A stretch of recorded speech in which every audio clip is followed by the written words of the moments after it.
Le Conseil des ministres s'est réuni ce mercredi 17 avril au Palais du Peuple sous la très haute autorité de son Excellence M. Denis Sassou Nguesso, Président de la République, chef de l'État.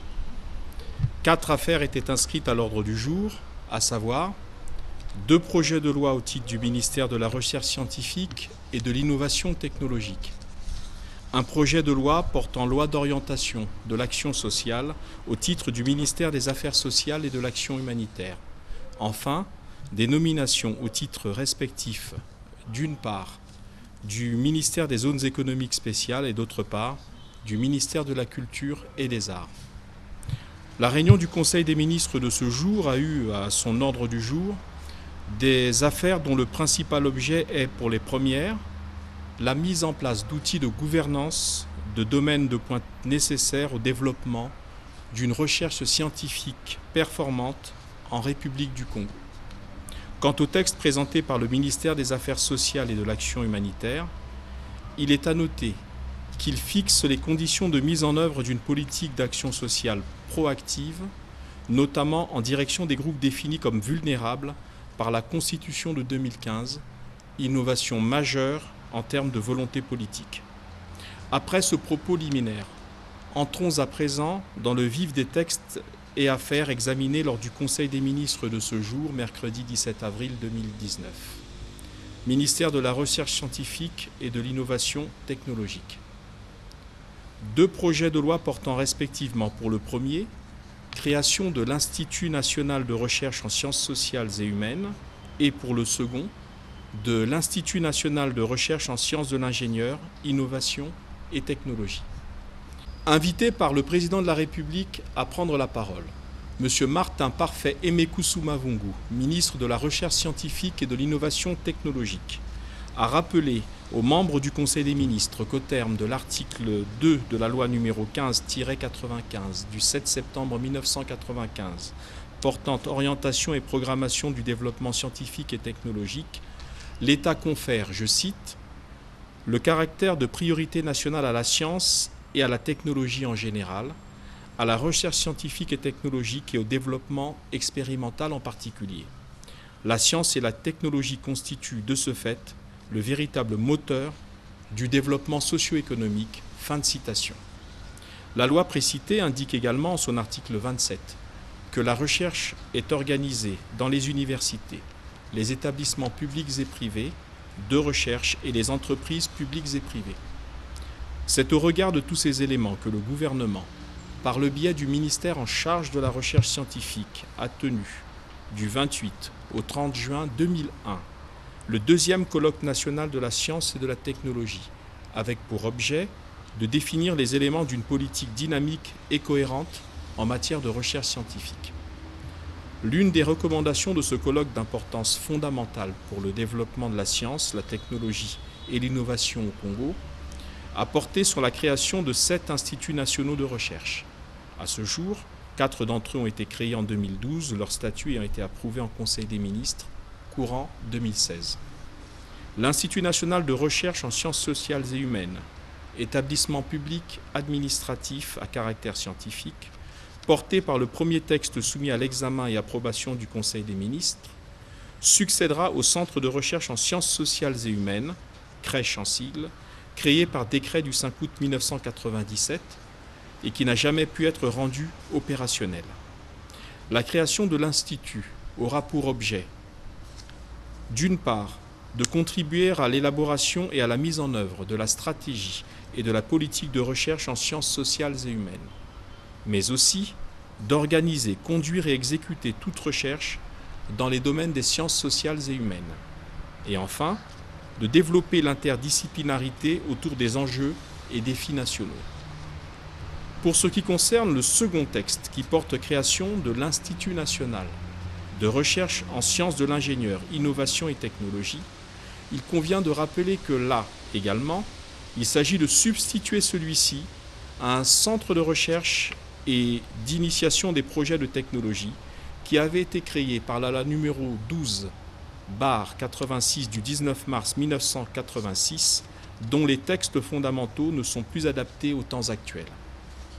D'autre part, le ministre Koussouma-Vungu a précisé aux membres du Conseil des ministres que la création de cet institut va permettre de prendre en compte les grandes évolutions technologiques et scientifiques intervenues dans les domaines suivants: les génies civils et mécaniques, biologie, alimentaire, électrique et des procédés.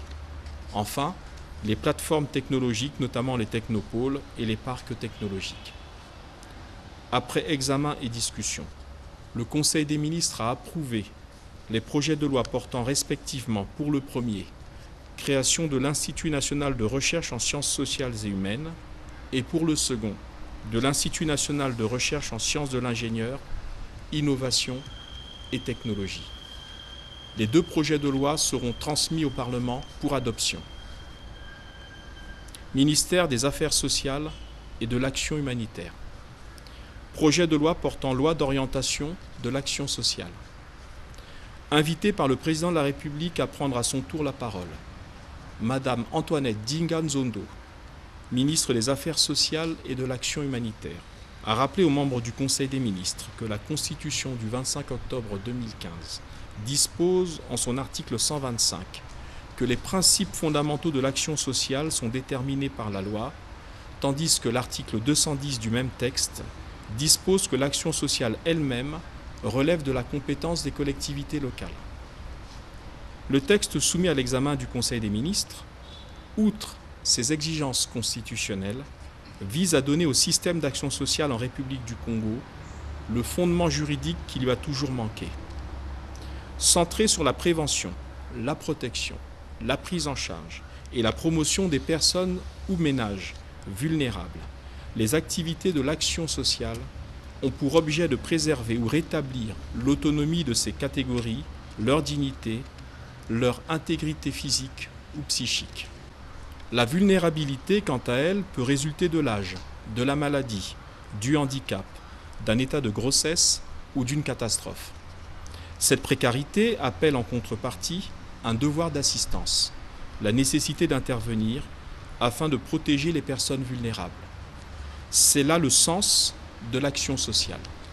Il convient de placer ce postulat de l'action sociale en perspective au regard du choix fait par le peuple constituant en 2015, d'édicter dans la loi fondamentale des mesures spécifiques en faveur des enfants, des personnes âgées, de personnes vivant avec handicap et des populations autochtones.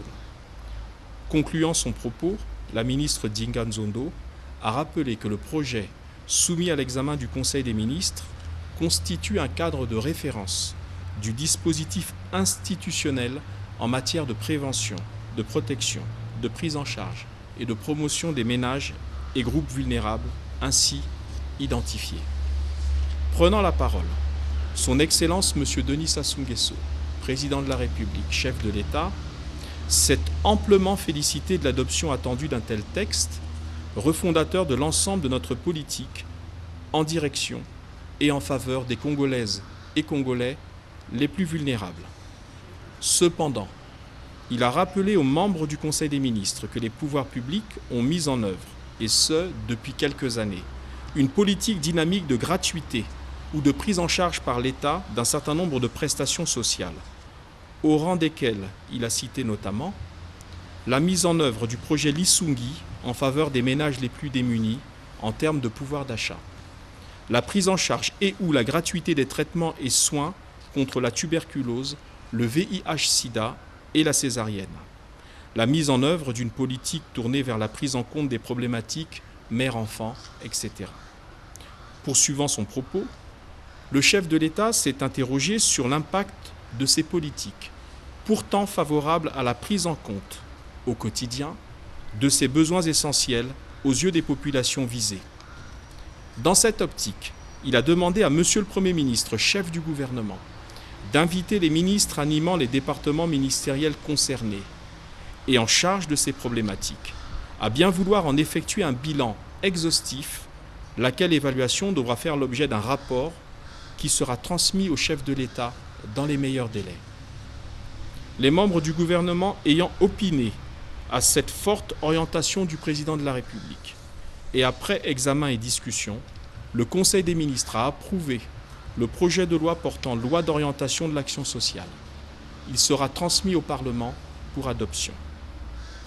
Enfin, Au titre des mesures individuelles, le Conseil des ministres a procédé à des nominations. Ministère des zones économiques spéciales. Sont ainsi nommés président du conseil d'administration de l'Agence de planification, de promotion et de développement des zones économiques spéciales, Madame Catherine Ebonza Nelipiti, administrateur en chef des SAF hors classe de 15e échelon. Directeur général de l'Agence de planification, de promotion et de développement des zones économiques spéciales, Monsieur Dieudonné Roch, Massoï Eteka, auditeur, contrôleur interne. Ministère de la Culture et des Arts. Sont nommés président du conseil d'administration du Bureau congolais des droits d'auteur, Monsieur Philippe Kanga, professeur certifié des lycées. Enfin, président du comité de direction du Festival panafricain de musique, FESPAM en sigle, Madame Gisèle Bouanga Kalou, maître assistante à l'université Marien-Ngouabi. Plus rien n'étant à l'ordre du jour, le président de la République a alors levé la séance. Commencée à 10 h, la réunion du Conseil des ministres a pris fin à 11 h.